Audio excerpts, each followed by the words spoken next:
I have a lot of ideas in my mind, and I like to get them done. And usually what I do is I like to draw them out. And with Lightwave, I'm able to create something almost as quickly as I am able to draw something. Navigating through the Lightwave interface is just completely transparent to me. I can manipulate things in a very natural way. And ultimately, I'm able to create a lot with Lightwave because it enables me to do things quickly and creatively. And it gives me all the tools I need to do almost anything I want, if not anything I want.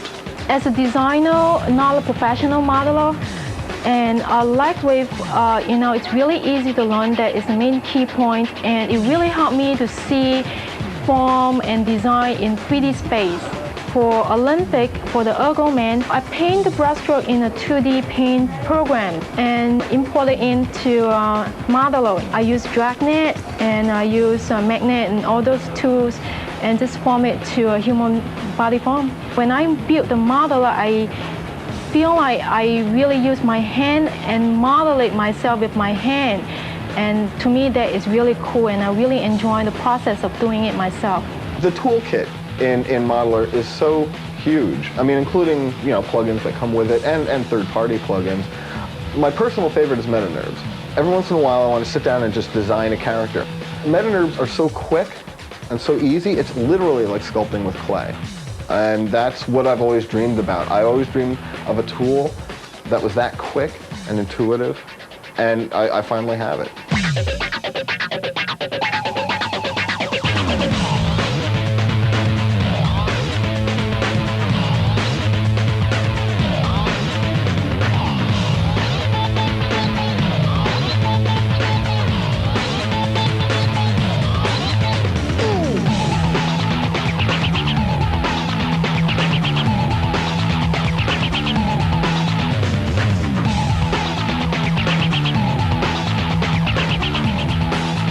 It's very, very valuable that Lightwave operates in the same language as film in general. You've got a camera there, you've got your lights there. I mean, it's very much like a little virtual studio that you operate in terms of having focal lengths to lenses and having depth of field, etc. All of that is extremely useful. IK, or inverse kinematics, allows you to, for instance, set up a skeletal structure or a hierarchical structure of objects linked together. You move one object at the end or in the middle somewhere, and the other objects follow along. We've used IK a lot for digital actors. We've done some shots for Star Trek, for instance, where we need to have a digital actor fall out of a building and wave their arms and legs as they're falling down. And that was accomplished with IK. Having the capability of placing my camera wherever I want to, placing the models wherever I want to without any limitations has been tremendously freeing. And it's been really a boost creatively, because it really has allowed me to let my imagination flow and bring new, exciting things to Star Trek. Morph Gizmo is a tool that allows you to take a character that you've modeled and make them come to life by talking. And it's a very easy tool to use with pre-built targets. For instance, Galactus could not have been done without Morph Gizmo. It has given us the capability of making this guy talk. Bones are those magical sort of magnets that you put inside of a creature or a character or whatever that allow you to push it and pull it around. You can sort of think of it as an armature, which is sort of like in traditional stop-motion animation. So it's what tells all the parts to move around and behave like muscles and bones. Very often you just get some wonderful natural flow across areas, so no part is rigid. You have muscles that seem to behave like realistic muscles.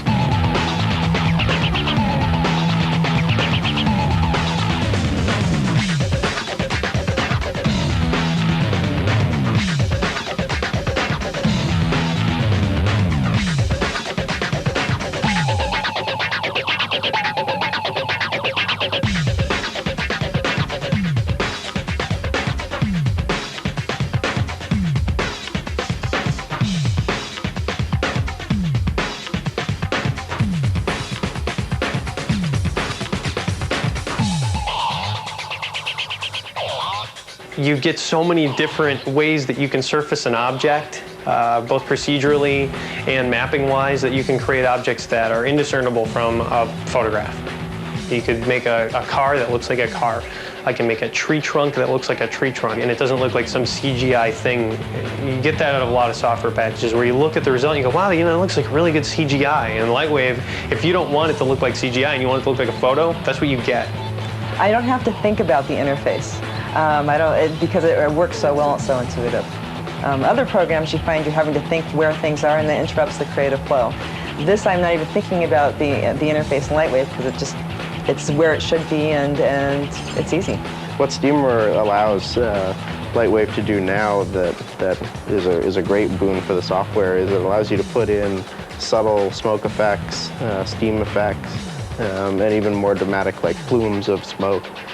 We had some shots in Earth to the Moon where we needed to have rocket thrust, and we needed to actually see the plumes of smoke coming out, interacting with the environment, spilling along the ground, and what Steamer allows you to do is have the control to do that, and the ability to give an extra added layer of realism.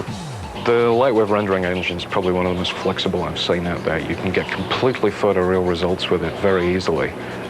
You can also do incredibly stylized work with the same degree of easiness. Lightwave was really the only choice there was, because it was first out of the gate with a usable cell shader, and it's not a realism-only tool. It's really whatever the artist needs. Lightwave works, and Lightwave was just the choice cost-wise, productivity-wise, and cell edge was there, and that was the look we needed. I mean, it's just the most cost-effective product with the tools we need to get the job done.